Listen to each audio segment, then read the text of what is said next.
হযরতে ওয়াজ করুনি রাদিয়াল্লাহু রাহমাতুল্লাহি আলাইহি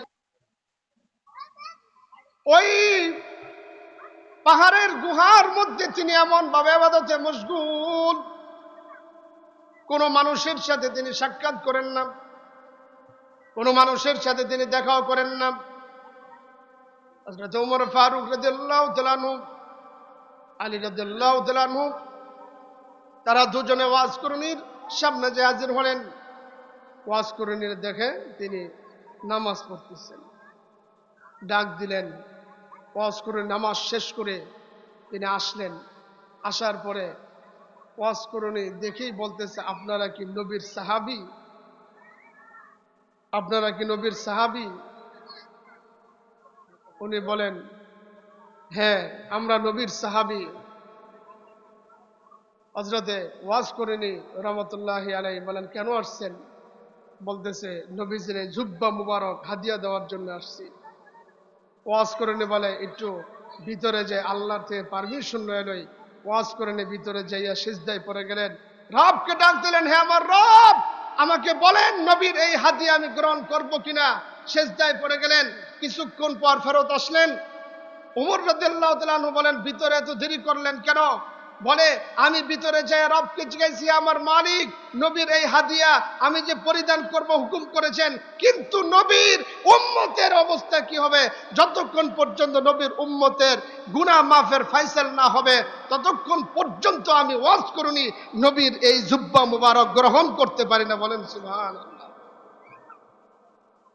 আল্লাহ পাক রব্বুল আলামিন, আল্লাহ পাকের মারেফাত যাদেরকে দান করছেন, নফল ইবাদত যে যত বেশি মগ্ন হয়েছে, আল্লাহ পাকের মারেফাত তাকে তত বেশি দান করছেন। বলেন আলহামদুলিল্লাহ। আল্লাহ তাআলা আমাদেরকে নফল ইবাদত বেশি বেশি করার তৌফিক দান করে, বলুন আমিন। লাউসার যুব সমাজের উদ্যোগে 15তম বার্ষিক 2 দিন ব্যাপী ইসলামী মহাসম্মেলনের আজকের দ্বিতীয় দিনে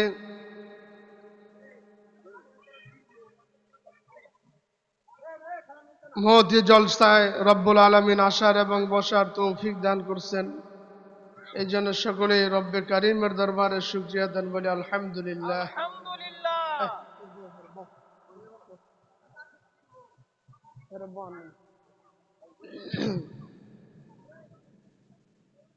আজকের এই মাহফিল পেয়ে আমরা খুশি না বেজার?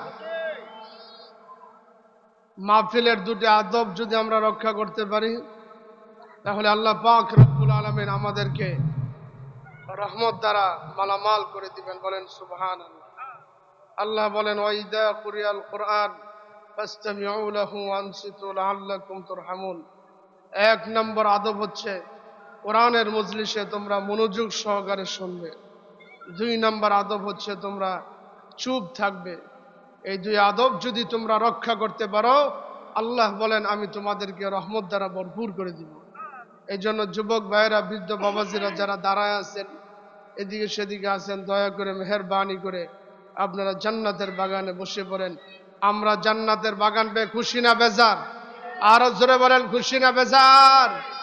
আমাদের মা বাবা, আত্মীয় স্বজন কবরস্থানে আমাদের দিকে তাকিয়ে আছেন, আমাদের চোখের পানির দিকে তারা অপেক্ষা করতেছেন। সন্তান যদি চোখের পানি ছেড়ে মার জন্য বাবার জন্য কাঁদে, এই চোখের পানি নাকের আগে আসার আগে আগে মা বাবার কবর আযাব মাফ হয়ে যায়। এই জন্যে আল্লাহকে যদি আমরা পাইতে চাই, তাহলে আল্লাহ পাকের দরবারে আমাদের পরিচয় পত্র দিতে হবে। আমার পরিচয়, আমার পরিচিতি, আমার পরিচয় পত্র আল্লাহর কাছে আছে কিনা, আল্লাহর দরবারে আমার পরিচয় আছে কিনা, এটা জানার দরকার আছে না নাই? আল্লাহ পাক রব্বুল আলামিনের দরবারে যদি কোনো মানুষের পরিচয় থাকে, তাহলে সে হচ্ছে দামি মানুষ। আর যেই মানুষের পরিচয়পত্র আল্লাহর দরবারে নাই, সে হচ্ছে বেদামি মানুষ। সে কি মানুষ? ধরে বলেন, সে বেদামি মানুষ। তাহলে আল্লাহর দরবারে পরিচিত হওয়ার জন্যে, পরিচয়পত্র আল্লাহর কাছে জমা দেওয়ার জন্য আমরা রাজি আছি না নাই? জোরে বলেন, আছি না নাই? আল্লাহর সাথে পরিচয় ছিল বাগদাদের এক গোলাম মালিক ইবনে দিনার রাহমাতুল্লাহি আলাইহি। তিনি বলেন, বাগদাদের মধ্যে বহুদিন হয়ে গিয়েছে, কোনো বৃষ্টি হয় না। সব মানুষ বাগদাদের শাহী মসজিদে একত্রিত হয়ে সকাল থেকে দুপুর পর্যন্ত শুধু কান্না করলো, দোয়া করলো, কিন্তু বৃষ্টির কোনো আলামত নেই। সবাই দোয়া করে যার যার ঘরে ফেরত চলে গেছে। মালিক ইবনে দিনার রাহমাতুল্লাহি আলাইহি তিনি তাকায় দেখলেন, সবাই যখন চলে যায়, একজন ক্রীতদাস সে আস্তে আস্তে করে বাগদাদের শাহী মসজিদের ভিতরে ঢুকতেছে। বলেন সুবহানাল্লাহ। বাগদাদের শাহী মসজিদের ভিতরে প্রবেশ করে তিনি সিজদায় পড়ে গেলেন আর বলতে লাগলেন, হে মালিক, তুমি তো বান্দাদেরকে কাছে পাওয়ার জন্য বৃষ্টি বন্ধ করে দিয়েছ, তো বান্দারা তো সকাল থেকে দুপুর পর্যন্ত কাছে আছে, বান্দারা তো সকাল থেকে এই পর্যন্ত তোমাকে ডাকছে, কাছে তো আসছে, তো তুমি বৃষ্টি দিলে না কেন? বলেন সুবহানাল্লাহ। আরো জোরে বলেন সুবহানাল্লাহ। আল্লাহর নামের সাথে কারো দুশ্মনী আছে? আল্লাহর নাম আমরা বলতে চাই কি চাই না? আল্লাহর প্রেম আমরা পাইতে চাই কি চাই না? আল্লাহ পাকের মহব্বত পেতে আমরা চাই কি চাই না? জোরে বলেন, জোরে বলেন আল্লাহু আকবার। আরো জোরে বলেন আল্লাহু আকবার। ভাইয়ের আমার, মালিক ইবনে দিনার রাহমাতুল্লাহি আলাইহি তিনি মসজিদে আবার ফেরত আসলেন। মসজিদে ফেরত আসলেন এবং তিনি দেখলেন ওই দাসী, ওই গোলাম আল্লাহর ঘরে সে বসে বসে দোয়া করতেছে আর বলতেছে, মালিক, আপনি তো আপনার বান্দাদেরকে কাছে পাওয়ার জন্যে, আপনি আপনার বান্দাদেরকে নিকটে আনার জন্যে আপনি বৃষ্টি বন্ধ করে দিয়েছেন, বান্দারা তো কাছে আসছে, আপনি বৃষ্টি দেন না কেন? সঙ্গে সঙ্গে মালিক দিনার বলে, আসমানের মধ্যে গর্জন শুরু হয়ে গেছে। বলেন সুবহানাল্লাহ। আসমানের মধ্যে গর্জন শুরু হয়ে গিয়েছে, বৃষ্টির বাতাস বইতেছে, আর কিছুক্ষণের মধ্যেই অজস্র ধারায়, মুষল ধারায় বৃষ্টি প্রবাহিত হইতে শুরু করছে। বলেন সুবহানাল্লাহ। মালিক ইবনে দিনার দেখলেন এত বৃষ্টি, মসজিদের ভিতরে আটকা পড়ে গেলেন। গোলাম সেও মসজিদের ভিতরে মোনাজাত ধরে আছে। মালিক ইবনে দিনার বলেন, আমিও মসজিদের ভিতরে বসে আছি বৃষ্টি সারার অপেক্ষায়। বৃষ্টি যখন সারলো, আমি পিছনে পিছনে গোলামের কোন দিকে যায়, কোথায় যায়, তার ঠিকানা কোথায়, তার বাড়ি কোথায়, তার ঘর কোথায়, তার পরিচয় পাওয়ার জন্যে পিছনে পিছনে হাঁটতে শুরু করলাম। বহুদূর যাওয়ার পরে দেখি এক ঘরের ভিতরে সে প্রবেশ করলো। ওই বাড়িটা ছিল একজন ব্যক্তির বাড়ি, যে দাসী ক্রয় বিক্রয় করত। দাসী ক্রয় বিক্রয় তার পেশা ছিল। মালিক দিনার বললেন, এই দাসীটাকে তুমি বিক্রি করবে? লোকটা বলে, এর শরীরে তো কিছু নেই, জীর্ণ শীর্ণ শুকনা, তার দেহের ভিতরে গোশত নাই, এর আপনি কিনা কি করবেন? আমি কি করবো না করবো এটা আপনার দরকার, বেচবেন কিনা বলেন। লোকটা বলে, এত টাকা দিতে হবে। মালিক ইবনে দিনার বলেন, আমি এত টাকাই দিয়ে তাকে ক্রয় করে নিলাম। সুবহানাল্লাহ, বলেন না সুবহানাল্লাহ। এত টাকা দিয়ে তাকে ক্রয় করে নিলাম। মালিক ইবনে দিনার রাহমাতুল্লাহি আলাইহি ওই গোলাম ডেকে বলেন, আপনি আমার মতন এমন জীর্ণ শীর্ণ একটা গোলাম কেন ক্রয় করলেন? জেনে শুনে দুর্বল গোলামকে কেন ক্রয় করলেন? মালিক ইবনে দিনার রাহমাতুল্লাহি আলাইহি বলেন, আমি তোমাকে দুর্বল আর জীর্ণ শীর্ণ দেখতে দেখা যায়, কিন্তু তোমার পাওয়ার রব্বুল আলামিনের দরবারে যে কত বেশি, এটা তো আমি মসজিদের ভিতরে দেখে আসছি। বলেন সুবহানাল্লাহ। আল্লাহর ওলি হওয়ার জন্য 5টা গুণ শর্ত। 5 গুণ বিশিষ্ট ব্যক্তি আল্লাহ পাকের ওলি হতে পারে, আল্লাহর পরিচয় লাভ করতে পারে। 1 নম্বর হচ্ছে সমস্ত জাহিরি বাতিনি সব গুনাহ ছেড়ে দিতে হবে, সব গুনাহকে ছেড়ে দিতে হবে। 1 নম্বর গুণ। 2 নম্বর গুণ হচ্ছে ফরজ কোনোভাবেই তরক করা যাবে না। 3 নম্বর গুণ হচ্ছে ওয়াজিব ছাড়া যাবে না। 4 নম্বর গুণ হচ্ছে সুন্নতে মুআক্কাদার পাবন্দি করতে হবে। আর রয়েছে মাত্র কয়টা? 1টা। 4টা গুণ। ফরজ গুনাহ কেউ ছেড়ে দিলে ওলি হয় না, ফরজ আদায় করলে ওলি হয় না, ওয়াজিব আদায় করলেও সে ওলি হয় না, সুন্নতে মুআক্কাদা আদায় করলে ওলি হয় না। কারণ এগুলোর জন্য শর্ত আছে। গুনাহ ছেড়ে দেয় জাহান্নাম থেকে মুক্তি পাওয়ার জন্য, ফরজ আমল করে, ওয়াজিব আদায় করে, আল্লাহ পাকের হুকুম পালন করার মাধ্যমে জান্নাত পাওয়ার জন্য নামাজ পড়ে, ফরজ ইবাদত করে, ওয়াজিব ইবাদত করে জান্নাত পাওয়ার জন্য। আর সুন্নতে মুআক্কাদা বান্দা আমল করে রাসূলের শাফাআত পাওয়ার জন্য। বলেন সুবহানাল্লাহ। এখন এই 4টা গুনাহ ছেড়ে দেয় স্বার্থে না বিনা স্বার্থে? স্বার্থে, জাহান্নাম থেকে বাঁচার জন্য। ওয়াজিব আদায় করে স্বার্থে না বিনা স্বার্থে? ফরজ আদায় করে স্বার্থে না বিনা স্বার্থে? স্বার্থ আছে। সুন্নতে মুআক্কাদা আদায় করে স্বার্থ আছে, নবীর শাফাত পাওয়ার জন্য। কিন্তু একটি মাত্র ইবাদত, যে ইবাদতের মাধ্যমে একজন মানুষ আল্লাহ পাক রব্বুল আলামিনের নৈকট্য হাসিল করতে পারে এবং তার প্রিয়রা মাহবুব বান্দা হতে পারে, সেটা হচ্ছে নফল ইবাদত। 5 নম্বর হচ্ছে নফল ইবাদত। কেউ যদি নফল ইবাদত করে তাহলে তার মাকাম আল্লাহ রব্বুল আলামিনের দরবারে বাড়তে থাকে। কারণ নফল ইবাদত যে করে সে একমাত্র শুধুমাত্র আল্লাহ পাকের মুহাব্বতে তার নৈকট্য হাসিলের জন্য নফল ইবাদত করে। সুতরাং আল্লাহর ওলি হওয়ার জন্য শর্ত কয়টি? আল্লাহ তাআলা এই শর্ত মেনে আমাদেরকে আল্লাহর ওলি হওয়ার তৌফিক দান করুক। সকলেই বলুন আমিন। মুআজ্জাজ হাজিরিন, আল্লাহর ওলি হওয়ার জন্য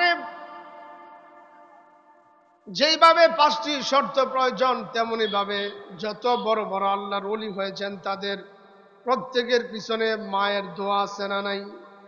জোরে বলেন, মায়ের দোয়া আছে না নাই? মায়ের দোয়া যেই বান্দার উপরে, যেই বান্দার জন্য, যে মানুষটার জন্য মা দোয়া করেছেন, ওই মানুষটা আল্লাহ পাকের খাস ওলি হয়ে গেছে। একজন আল্লাহর ওলি ছিলেন, নাম তার জুরাইজ রহমাতুল্লাহি আলাইহি। অনেক বড় আল্লাহর ওলি ছিলেন হযরতে জুরাইজ রহমাতুল্লাহি আলাইহি। তিনি মানুষের সাথে মিশতেন না, একাকী নির্জনে পাহাড়ে একান্তভাবে আল্লাহ পাকের ধ্যানে মগ্ন থাকতেন, সব সময় ইবাদতে মশগুল থাকতেন। এত বড় আল্লাহর ওলি, সারা রাত্র তিনি নামাজে দাঁড়ায় থাকতেন, সারা দিন রোজা রাখতেন। একদিন হঠাৎ করে তার মা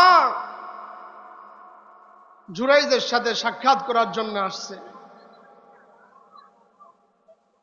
জুরাইজকে ডাক দিয়ে বলেন, ও জুরাইজ, আমি তোমার মা, তোমার সঙ্গে দেখা করার জন্য এসেছি। হযরতে জুরাইজ রাদিয়াল্লাহু রাহমাতুল্লাহি আলাইহি তিনি নামাজের মধ্যে দাঁড়িয়েছিলেন, চিন্তা করতে লাগলেন, সালাতি ওয়া উম্মি, আমি আমার মার কথা শুনবো নাকি নামাজ পড়বো, মার ডাকে সাড়া দিব নাকি নামাজ পড়বো, নামাজ আগে নাকি মার ডাক আগে। তিনি এই ভাবতে ভাবতে নামাজের মধ্যে মশগুল রইলেন। মা চলে গেলেন। দ্বিতীয় আরেক দিন মা আসছে জুরাইজের সাথে সাক্ষাৎ করার জন্যে। মা ডাক দিয়ে বলেন, আরে জুরাইজ, আমি তোমার মা, তোমার চেহারাটা এক নজর দেখার জন্য হাজির হয়েছি। জুরাইজ, আমার সাথে তুমি সাক্ষাৎ করো। ওই সময় হযরত জুরাইজ রাহমাতুল্লাহি আলাইহি তিনি নামাজের মধ্যে ছিলেন। নামাজের মধ্যে তিনি আবার বলতেছেন, সালাতি ওয়া উম্মি, সালাতি ওয়া উম্মি। আমার মা, তার ডাকে সাড়া দিব নাকি নামাজ আদায় করব। এরকম ভাবতে ভাবতে, এরকম করতে করতে তিনি অপেক্ষায় রইলেন, সালাতি ওয়া উম্মি।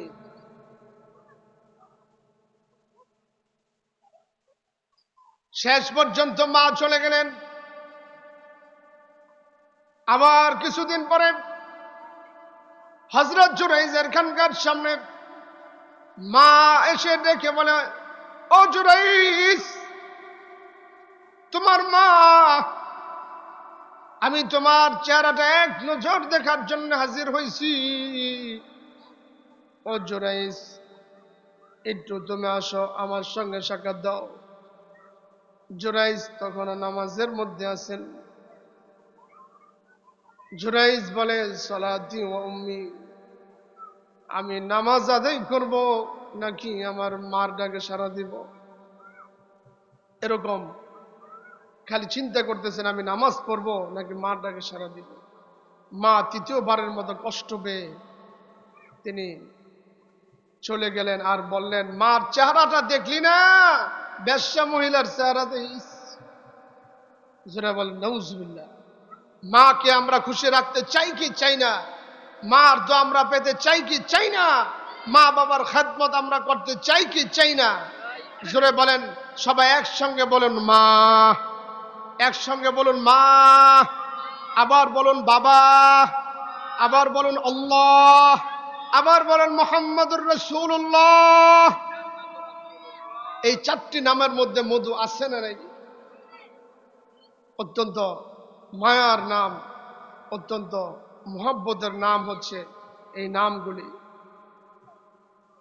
তো মা বদ্ধ করে দিছে, মার চেহারা দেখলি না? তুই বেশ্যা মহিলার চেহারা দিস। কিছুদিন পরে এলাকার মধ্যে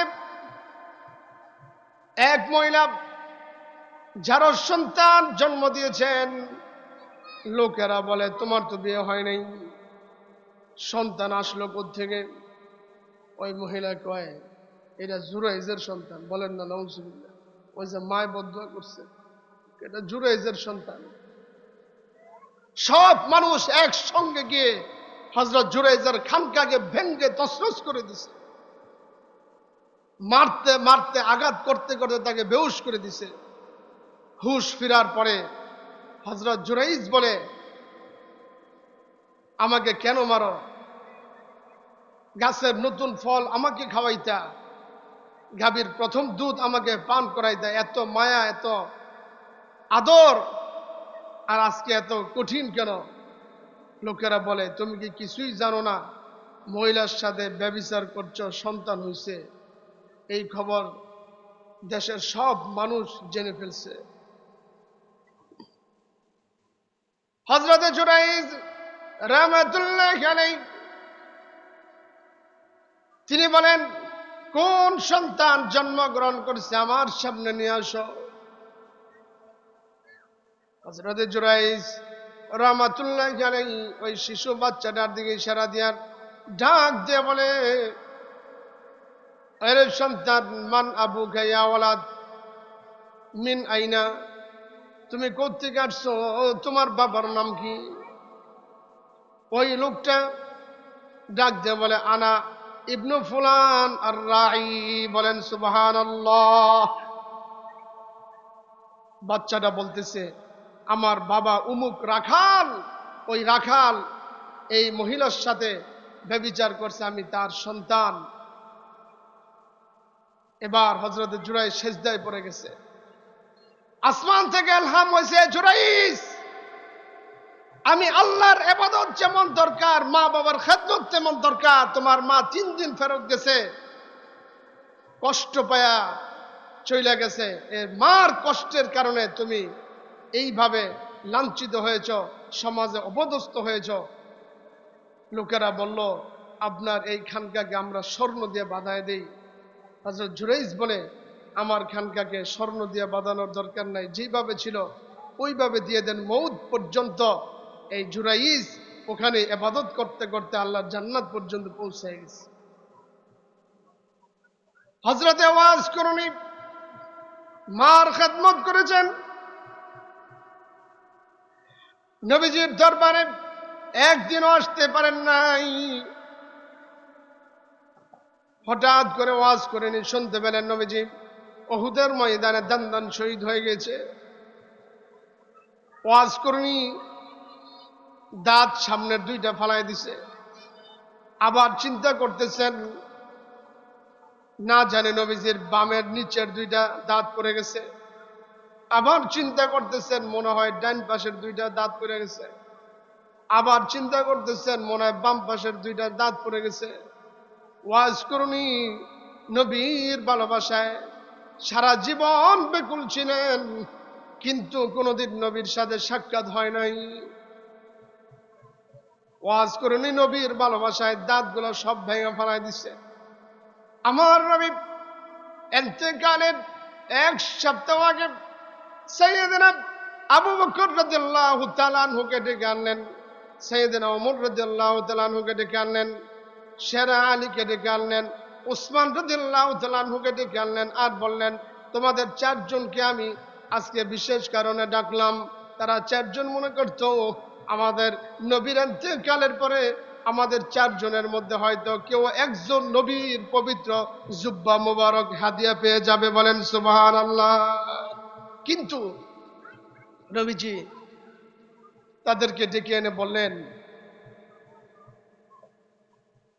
তোমরা এই 4 জনকে আমি দায়িত্ব দিয়ে যাচ্ছি, আমার ইন্তেকালের পর আমার জুব্বা মুবারক একজন মানুষের কাছে পৌঁছে দিবে, তার নাম হইল হযরতে ওয়াজ করুনি। বলেন না সুবহানাল্লাহ, আরো জোরে বলেন সুবহানাল্লাহ। ওয়াজ করুনি ভালো মানুষ না খারাপ মানুষ? জোরে বলেন, কেমন মানুষ? হযরতে ওয়াজ করুনি রাহমাতুল্লাহি আলাইহি মার খেদমত করতে করতে নবীর সামনে হাজির হতে পারেন নাই।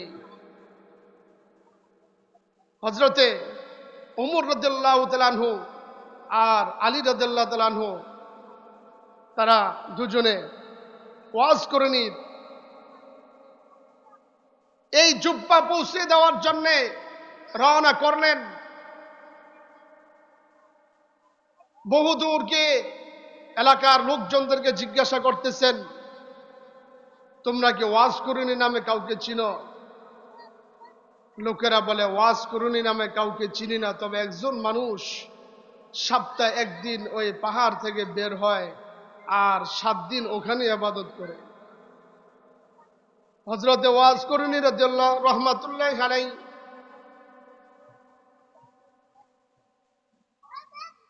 ওই পাহাড়ের গুহার মধ্যে তিনি এমন ভাবে ইবাদতে মশগুল, কোন মানুষের সাথে তিনি সাক্ষাৎ করেন না, কোন মানুষের সাথে তিনি দেখাও করেন না। হযরত ওমর ফারুক রাদিয়াল্লাহু তাআলা আনহু, আলী রাদিয়াল্লাহু তাআলা আনহু, তারা দুজনে ওয়াজ করুনির সামনে যে হাজির হলেন। ওয়াজ করুনির দেখে তিনি নামাজ পড়তেছেন, ডাক দিলেন। ওয়াজ করে নামাজ শেষ করে তিনি আসলেন। আসার পরে ওয়াজ করুনি দেখেই বলতেছে, আপনারা কি নবীর সাহাবী? আপনারা কি নবীর সাহাবী? উনি বলেন, হ্যাঁ আমরা নবীর সাহাবী। হযরতে ওয়াজ করেনি রহমতুল্লাহি আলাইহি বলেন, কেন আসছেন? বলতেছে, নবীজির এই জুব্বা মুবারক হাদিয়া দেওয়ার জন্য আসছি। ওয়াজ করেনি বলে, একটু ভিতরে যে আল্লাহর থেকে পারমিশন লয়ে লই। ওয়াজ করেনি ভিতরে যাইয়া সিজদায় পড়ে গেলেন, রবকে ডাক দিলেন, হে আমার রব, আমাকে বলেন নবীর এই হাদিয়া আমি গ্রহণ করব কিনা। সিজদায় পড়ে গেলেন, কিছুক্ষণ পর ফেরত আসলেন। উমর রাদিয়াল্লাহু তাআলা আনহু বলেন, ভিতরে এত দেরি করলেন কেন? বলে, আমি ভিতরে যাই রবকে জিজ্ঞাসি, আমার মালিক, নবীর এই হাদিয়া আমি যে পরিধান করব হুকুম করেছেন, কিন্তু নবীর উম্মতের অবস্থা কি হবে? যতক্ষণ পর্যন্ত নবীর উম্মতের গুনাহ মাফের ফায়সালা না হবে ততক্ষণ পর্যন্ত আমি ওয়াজ করুনি নবীর এই জুব্বা মুবারক গ্রহণ করতে পারি না। বলেন সুবহানাল্লাহ। আল্লাহ পাক রব্বুল আলামিন আল্লাহ পাকের মারেফাত যাদেরকে দান করছেন, নফল ইবাদত যে যত বেশি মগ্ন হয়েছে আল্লাহ পাকের মারেফাত তাকে তত বেশি দান করছেন। বলেন আলহামদুলিল্লাহ। আল্লাহ তাআলা আমাদেরকে নফল ইবাদত বেশি বেশি করার তৌফিক দান করে, বলুন আমিন।